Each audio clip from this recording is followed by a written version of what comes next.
Doctor Baba Saheb Ambedkar open university.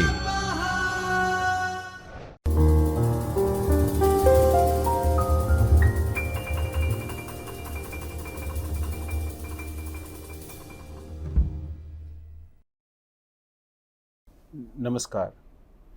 Doctor Baba Saheb Ambedkar open university case चैतन्य Ahmedabad case चैतन्य studio से मैं doctor ओम तेरैया associate professor आत्मी university इस unit number 1 TYBA economics का ये paper, उसका chapter permutation combination binomial expansion, उसका हम दूसरे पार्ट की शुरुआत करने वाले हैं. तो आओ बच्चों समझते हैं कि कॉम्बिनेशन क्या है. આગળના લેક્ચરમાં આપણે પરમ્યુટેશન, સંચયનો ઉપયોગ શું છે, કઈ રીતે એનો ઉપયોગ થાય, એના સૂત્ર, એની કિંમત શોધવા માટે પ્રયત્ન કર્યો.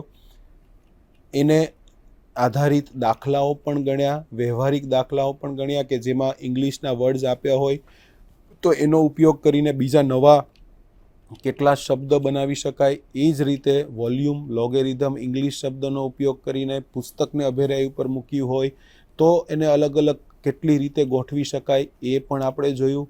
નવું સૂત્ર જોયું કે પુનરાવર્તિત ક્રમચય હોય તો એના સૂત્રનો ઉપયોગ કઈ રીતે થાય એ પણ આપણે સમજવા માટે પ્રયત્ન કર્યો. સંચયની અંદર પણ આપણે એનું સૂત્ર જોયું, n factorial upon r factorial into n minus r factorial.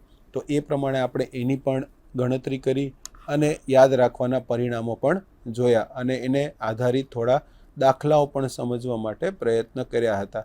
તો આવો વિદ્યાર્થી મિત્રો હવે આગળ બીજા દાખલા સમજવા માટે પ્રયત્ન કરીએ કે એક હોસ્પિટલમાં ટોટલ 12 ડૉક્ટરોમાંથી 5 ડૉક્ટરની કમિટી કઈ રીતે બનાવી શકાય.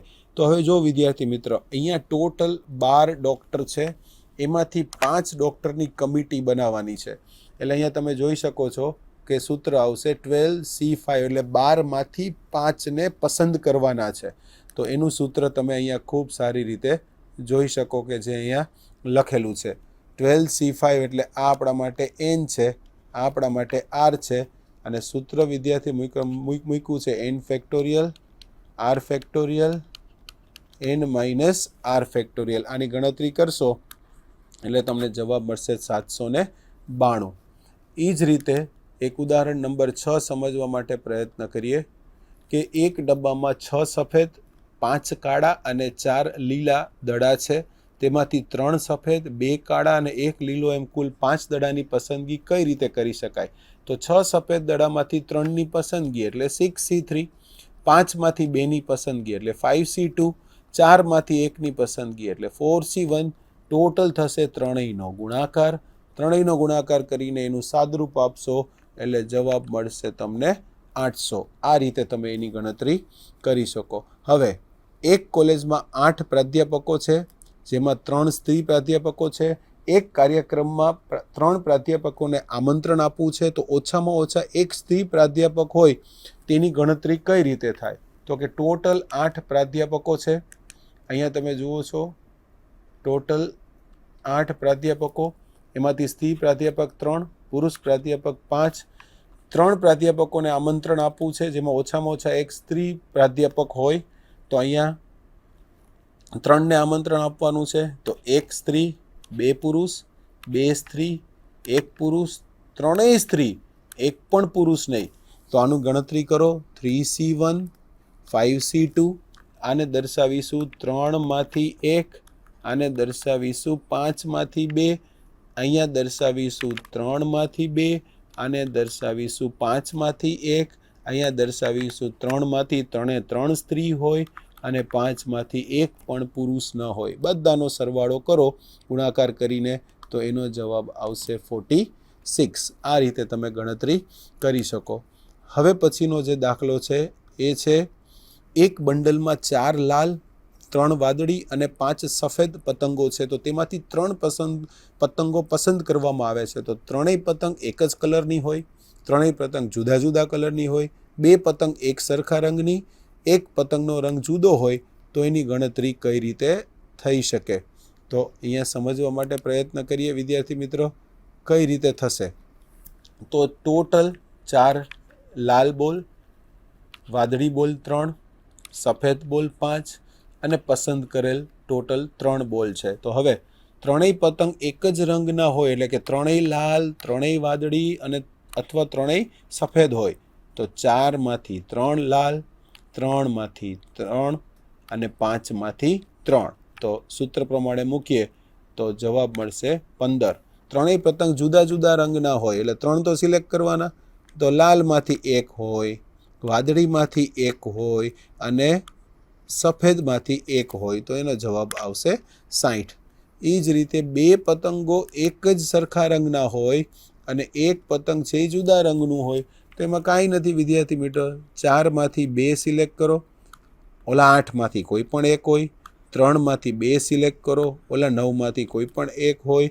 5માંથી 2 સિલેક્ટ કરો અને ઓલા 7માંથી 1 હોય, એટલે ટોટલ તમને જવાબ મળશે 145. જે અહીંયા તમને ગણતરી ગુજરાતીમાં ખૂબ સારી રીતે સમજાવીને આપી છે કે 3 વાદળીમાંથી 2 વાદળી હોય, બાકીના લાલ અને સફેદ, એટલે 9માંથી 1 પસંદ થાય, ઓલો 7માંથી 1 પસંદ થાય. હવે સેમ એના જેવો જ દાખલો વિદ્યાર્થી મિત્રો અહીંયા સમજવા માટે પ્રયત્ન કરીએ. હવે 3 પ્રાધ્યાપકો અને 10 વિદ્યાર્થીઓમાંથી 2 પ્રાધ્યાપકો અને 4 વિદ્યાર્થીઓની આપણે એક સમિતિ બનાવી છે. તો કેવી રીતે બનાવી શકાય? તો અહીંયા આપણે જવાબમાં જોઈએ કે પ્રાધ્યાપકો કુલ આપણી આગળ 3 છે અને વિદ્યાર્થીઓ આપણી આગળ 10 છે. તો હવે કઈ રીતે કરીશું? તો 3 પ્રાધ્યાપકોમાંથી 2 પ્રાધ્યાપક અને 10માંથી 4 વિદ્યાર્થીઓ, એટલે 3C2 અને 10C4. 10માંથી 4ની પસંદગી અને 3માંથી 2ની પસંદગી. સિમ્પ્લિફાઈ કરીએ તો આન્સર મળશે 630. તો 630 અલગ અલગ રીતે આપણે 3 પ્રાધ્યાપકોમાંથી 2 અને 10 વિદ્યાર્થીઓમાંથી 4ની પસંદગી કરી શકાય. અમુક ચોક્કસ પ્રાધ્યાપકને તે સમિતિમાં લેવાના હોય, તો સમિતિ બનાવી હોય તો અમુક ચોક્કસ પ્રાધ્યાપક, એટલે કે 3 પ્રાધ્યાપકોમાંથી 1 પ્રાધ્યાપક ચોક્કસ લેવાના, બાકીના 2 પ્રાધ્યાપકોમાંથી 1 પ્રાધ્યાપકોની પસંદગી થશે. એટલે 1C1 1માંથી તો 1 પાકું, બાકીના 2માંથી 2 અને 10C4 10 વિદ્યાર્થીઓમાંથી 4 વિદ્યાર્થીઓની પસંદગી, તો એનો જવાબ આવશે 420. એ જ રીતે જો કોઈ અમુક ચોક્કસ વિદ્યાર્થીને તે સમિતિમાં ન લેવાના હોય, તો તે સમિતિની પ્રાધ્યાપકોમાંથી 2 પ્રાધ્યાપકો 3C2 પ્રકારે પસંદ થશે અને 10 વિદ્યાર્થીઓમાંથી 9 વિદ્યાર્થીઓ પસંદ કરવાના પ્રકાર જુઓ તો 378. એટલે આપણને આ રીતે છે એ એક્ઝામ્પલનો આન્સર મળી જશે. આગળ વધીએ તો 8 જુદા જુદા વ્યંજનો એટલે કે કોન્સોનન્ટ અને 3 જુદા જુદા સ્વરો એટલે કે વોવેલ્સ માંથી 2 સ્વર એમ 5 અક્ષરો કેટલા બનાવી શકાય? તો 8 વ્યંજનો છે, એમાંથી 3 વ્યંજનોની પસંદગી આપણે કરવાની છે. તો 8માંથી 3 સિલેક્ટ કરવાના, 3માંથી 2 સિલેક્ટ કરવાના, 3 + 2 એટલે 5 અક્ષરોની ગોઠવણી કરો તો 5P5 કરો તો 5 ફેક્ટોરિયલ. એટલે કે અહીંયા વિદ્યાર્થી મિત્રો ક્રમચય અને સંચય બંને એક સાથે આવ્યું છે. અહીંયા તમે જોઈ શકો છો. ગોઠવણીના કુલ પ્રકાર આટલા થશે. સાદુરૂપ આપશો તો એનો જવાબ આવશે 20 160. તો આ રીતે આપણે એક્ઝામ્પલને ઉકેલી શકીએ. હવે આ દાખલો છે એની કિંમત શોધવાની, જેમાં પરમ્યુટેશન અને કોમ્બિનેશન બે ભેગું છે, ક્રમચય અને સંચય. તો આપણને વિદ્યાર્થી મિત્રો ખબર છે કે ક્રમચય અને સંચય, તો સંચય માટેનું સૂત્ર છે n factorial r factorial n minus r factorial અને npr નું સૂત્ર છે n factorial upon n minus r factorial. તો આનું આપણે સિમ્પ્લિફિકેશન કરીએ તો આપણને આ રીતે આન્સર મળી જાય. બહુ સામાન્ય કેલ્ક્યુલેશન છે જે તમે પણ કરી શકો છો. આ સ્વાધ્યાયના દાખલા છે જે તમે આગળના ઉદાહરણો બરોબર રીતે જોયા છે, તો સ્વાધ્યાયના દાખલા પણ તમે ખૂબ સારી રીતે કરી શકશો. હવે દ્વિપદી વિસ્તરણ, બાયનોમિયલ એક્સપાન્શન, બાયનોમિયલ થિયરમ, દ્વિપદીનું પ્રમેય કે જુદા જુદા વિસ્તરણનો ઘાત હોય તો એનું વિસ્તરણ કઈ રીતે થઈ શકે બહુપદીનું. તો x વત્તા એની શૂન્ય ઘાત હોય તો જવાબ 1 આવે, એક ઘાત હોય તો x પ્લસ a આવે, દ્વિઘાત હોય તો આ રીતે સાદુરૂપ થાય, ત્રિઘાત હોય તો આ રીતે સાદુરૂપ થાય. તો એનું મૂળભૂત રહસ્ય શું છે આના પાછળનું? તો એના માટેનો આપણે પાસ્કલનો ટ્રાયેંગલ જોઈએ. એ પાસ્કલનું ટ્રાયેંગલ કાંઈ નથી, આ ઘાત 0 એટલે કે આ વેલ્યુ દર્શાવે છે NC0, આ વેલ્યુ દર્શાવે છે NC0, NC1 આ વેલ્યુ છે NC0, NC2, NC1 અને NC2 આ વેલ્યુ છે 3 માટે, NC0, NC1, NC2, NC3, જ્યાં n બરાબર 3 છે. અહીંયા n બરાબર 0 માટે તો 1 થાય, આ 1 માટે, આ 2 માટે, આ 3 માટે, એમ પાસ્કલ આગળ વધે. તો કઈ રીતે પાસ્કલ કર્યું છે વિદ્યાર્થી મિત્રો, એ ખાસ અહીંયા પાસ્કલ ટ્રાયેંગલને સમજવા જેવું છે. પાસ્કલ એટલે કે આપણે એ રીતે કરીએ છીએ કે જેમાં આપણે સાદુરૂપ આપીએ તો એ સાદુરૂપ આપણને કઈ રીતે મળે છે, તો એ જોવા જઈએ તો અહીંયા તમે એની એક કોપીને જોવા જાઓ તો પાસ્કલ ટ્રાયેંગલની સમજૂતી છે x + 0 = 1, બંને હારના છેડે છે. હવે x + 0 એટલે 1C0, તો અહીંયા જે સૂત્ર બનશે આપણા માટે, એ સૂત્ર બનશે કઈ રીતે, તો એ સૂત્રને જો થોડું વિસ્તારપૂર્વક જોવા જઈએ તો આપણને એ સૂત્ર એવી રીતે મળશે કે x + a નો n ઘાત હોય તો NC0 પહેલાનો ઘાત n, એ જ રીતે બીજાનો ઘાત r, એ જ રીતે આગળ વધીએ તો આપણને NC0નું અહીંયા સૂત્ર મળી જતું હોય છે વિદ્યાર્થી મિત્રો. તો એનું સાદરૂપ આપવું હોય તો કઈ રીતે આપી શકાય, તો અહીંયા આપણને આપ્યું છે, તમે સારી રીતે જોઈ શકો છો વિદ્યાર્થી મિત્રો કે x + a² એટલે 2C0 NC0, એનું સૂત્ર છે NC0 પહેલા પદનો પાવર n પ્લસ NC1 પહેલા પદના પાવરમાંથી 1 ઓછો, બીજા પદનો ઉમેરો વત્તા NC2 પહેલા પદમાંથી 2 ઘાત ઓછી, બીજા પદની અંદર એનો વર્ગ કરવાનો, આ રીતે છેલ્લે મળશે NCn a⁻n. તો આ છે એ દ્વિપદીનું સૂત્ર છે. તો અહીંયા આ સૂત્રને તમે બરોબર રીતે જુઓ તો અહીંયા તમને ખબર પડી જાય કે આ સૂત્ર આપણને અહીંયા કઈ રીતે મળે છે. x + a⁻n એટલે NC0 x⁻n a0, NC1 x⁻n - 1 a1, NC2 x⁻n - 2 a², એ જ રીતે છેલ્લે આવશે NCn x⁻n - n a⁻n. તો હવે એનું એક જનરલ પદ, સામાન્ય પદ સાબિત કરવું હોય વચ્ચેનું, કે પાંચમું પદ શોધો કે ચોથું, તો એનું આ સૂત્ર છે વિદ્યાર્થી મિત્રો, જેને તમારે યાદ રાખવાનું છે.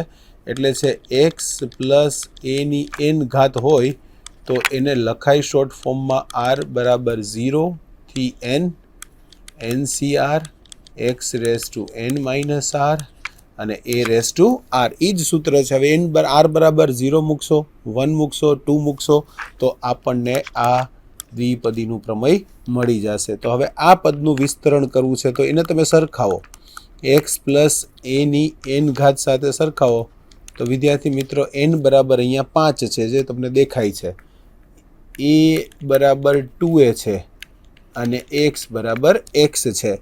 તો આ સૂત્ર લખવાનું અને આ સૂત્રમાં કિંમત મૂકવાની. આ જ સૂત્રની અંદર n બરાબર 5 મૂકો એટલે છેલ્લે આવશે 5C5, છેલ્લે 2a⁵, 5C5 2a⁵.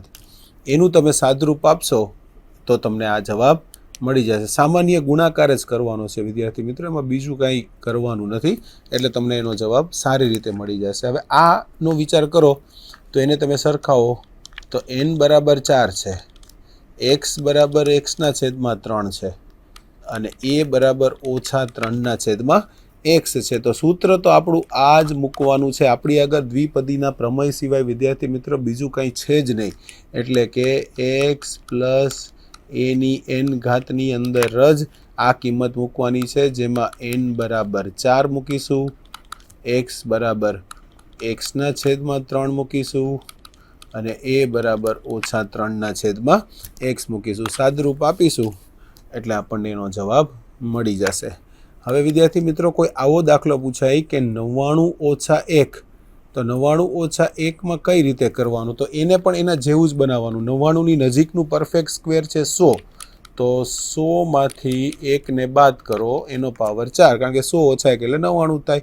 હવે એને સરખાવો, x વત્તા એની n ઘાત સાથે સરખાવો, તો x બરાબર 100 છે, n બરાબર 4 છે અને a બરાબર -1 છે. તો એ પ્રમાણે તમને એનો જવાબ અહીંયા મળી જશે. સાદુરૂપ આપશો એટલે તમને એનો આન્સર મળી જશે. પછી ઉદાહરણ 4 છે 10.1/5. હવે 10.1/5 છે વિદ્યાર્થી મિત્રો, તો એમાં કઈ રીતે કરીશું, તો 10.1 માટે 10 વત્તા 0.1 લખીશું, તો x n બરાબર 5, x બરાબર 10, a બરાબર 0.1. સાદુરૂપ આપતા જઈએ. 5c0 એટલે 1, 5c1 એટલે 5, 5c2 એટલે 10, 5c3 એટલે 10, 5c4 એટલે અગેન 5, 5c5 એટલે 1. સાદુરૂપ આપશો એટલે તમને એનો જવાબ મળી જશે. ઉદાહરણ 5 સમજવા માટે પ્રયત્ન કરીએ તો એ પણ ખૂબ જ સહેલો અને આ જ પ્રમાણે બેનો સરવાળો છે. આ પહેલી ટર્મને પણ આપણે x વત્તા a બરાબર n પ્રમાણે સાદુરૂપ આપીશું.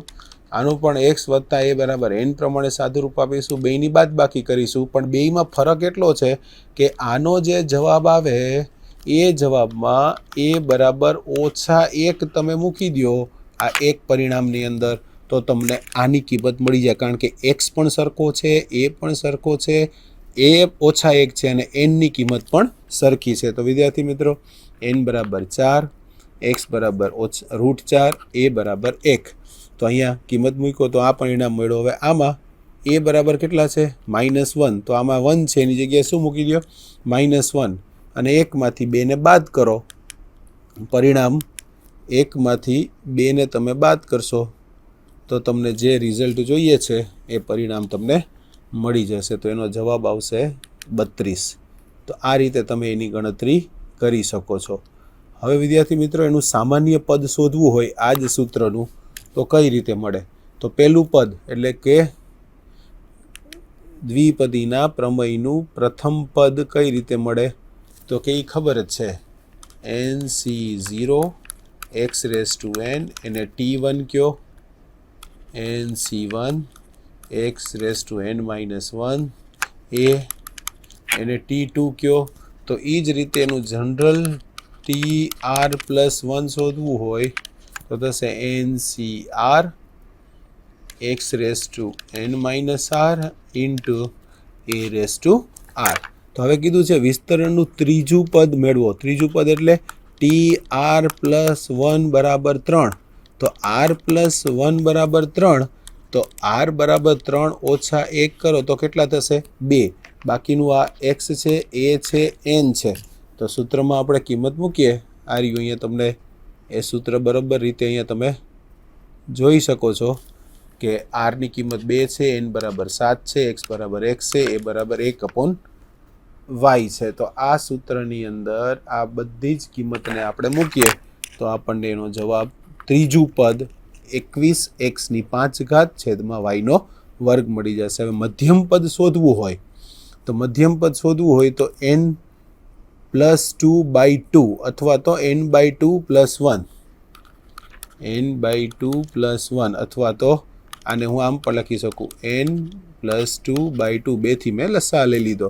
હવે n બરાબર 10 આપ્યા છે તો છઠ્ઠું પદ શોધાય, પણ n બરાબર 9 આપ્યા હોય તો ઓડ માટે એ ફોર્મ્યુલા લાગુ પડે નહીં. તો 2 મધ્યમ પદ શોધવો પડે. કેમ, તો કે 1, 2, 3 અને 4 પદ છે તો અહીંયા 2 મધ્યમ પદ થાય, પણ જ્યારે 3 જ ટર્મ હોય તો એક જ મધ્યમ પદ થાય.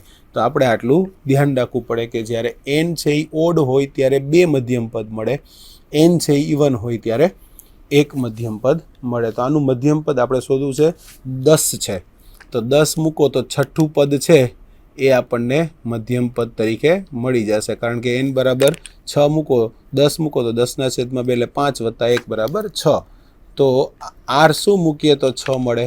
ટી આર પ્લસ 1 બરાબર T6 જોઈએ છે તો આર પ્લસ 1 બરાબર 6, તો આર બરાબર કેટલા થાય 5. તો આરની 5 કિંમત તમને મળી જાય. એન બરાબર 10, એક્સમાં એક્સ અને એની કિંમત એ. એનું સાદુરૂપ તમે આપશો તો તમને જવાબ મળશે -252.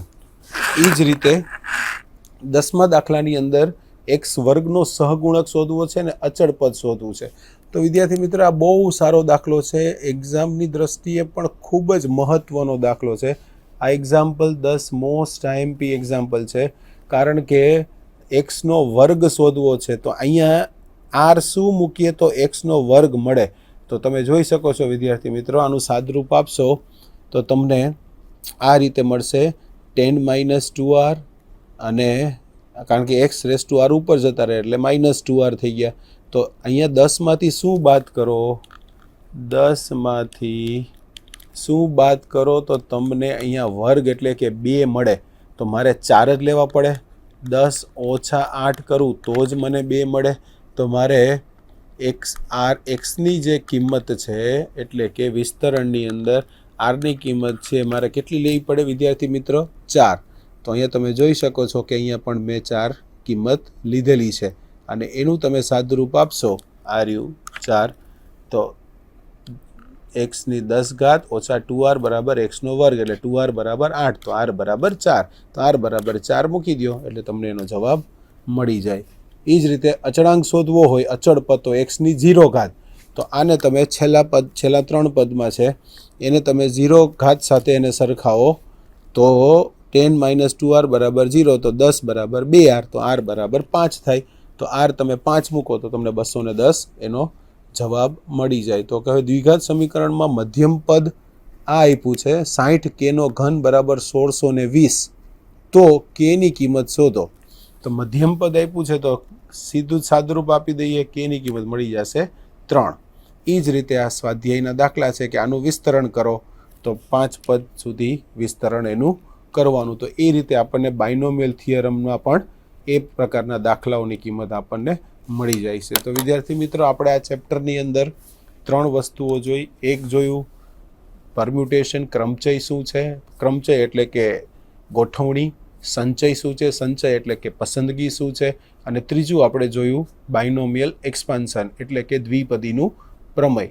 તો ત્રણેયનો ઉપયોગ જે છે એ આગળ જતાં એ સંભાવનાની અંદર પણ આવશે, અને ઘણા પદોના વિસ્તરણ માટે પણ દ્વિપદીના પ્રમેયનો ઉપયોગ થાય છે. તો આશા રાખું છું કે વિદ્યાર્થી મિત્રો આપણે ક્રમચય, સંચય અને દ્વિપદીનું પ્રમેય એક જ યુનિટની અંદર જોયું. સ્વાધ્યાયના એક્ઝામ્પલ બધા જ સારી રીતે દાખલાઓ ગણી નાખીશું તો આ ચેપ્ટર આપણા માટે ખૂબ જ સરળ બની રહેશે. આ સાથે યુનિટ નંબર 1ની પૂર્ણાહુતિ કરીએ છીએ. ધન્યવાદ.